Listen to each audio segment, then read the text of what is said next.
Hi guys! බලමුද මාත් එක්ක ලස්සන K-drama එකක්.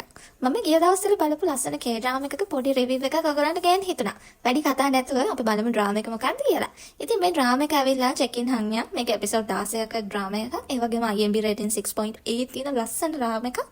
ඉතින් drama එකේ වෙන දේ ගැන කතා කරා තින් මේ ජෝසන් වල කතාවක්. ජෝසන් වල තියෙනවා යොන් චන්ද්‍ර කියලා ලොකු guest house එකක්.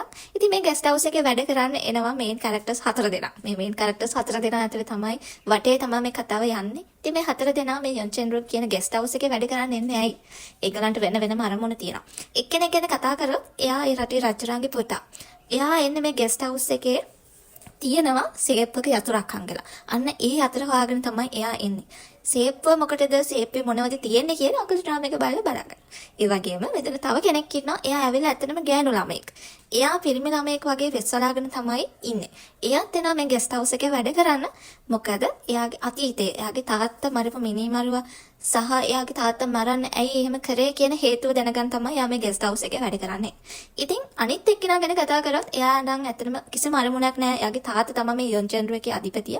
එයා කියන පුතාට මේක වැඩ කරන්න කියලා. ඉතින් එයා එනවා ඒක වැඩ කරන්න. හැබැයි පස්සේ එයාගේ ලයිෆ් එක චේන්ජ් වෙනවා. ඒකත් ඔයගොල්ලෝ ඩ්‍රාමා එක බලන්න මොකද වෙන්නේ කියලා. ඉතින් අනිත් කෙනා ගැන කතා කරොත් එයා මේක වැඩ කරන්නේ ඇත්තටම යට රැකියාව වෙන නිසා, යට සල්ලි ඕන නිසා එයා ඉන්නේ. මම මේ 4 දෙනාගේ නම් වශයෙන් ඔයගොල්ලන්ට කිව්වේ නැත්තේ. මම ඩ්‍රාමා එක බලවට ඔයගොල්ලෝ බලලා නැහැ. ඔයගොල්ලෝ බලන්න. හරිම ලස්සන ඩ්‍රාමා එකක්. ඉතින් ඒ වගේම තව කියන්න මේ රජතුමාගේ පුතත් එක්ක අර වෙස්සලාගෙන ඉන්න ගෑනු ළමයා ආදරෙන් බැඳෙනවා. ඉතින් රජතුමාගේ පුතා දැනගන්නේද මේ ඉන්නේ කොල්ලෙක් නෙමෙයි කෙල්ලෙක් කියලා. ඔයගොල්ලෝ බලන්න. අනිවාර්යෙන් බලන්න ඕන ඩ්‍රාමා එකක් මේක. බලලා මට කමෙන්ට් එකක් දාන්න මේ ඩ්‍රාමා එක කොහොමද කියලා. ඒ වගේම දැනටමත් already ඔයගොල්ලෝ බලලා තියෙනවා නම් මට ඒත් කමෙන්ට් එකක් දාන්න මේ ඩ්‍රාමා එක කොහොමද කියලා. then stay tuned. Thank you.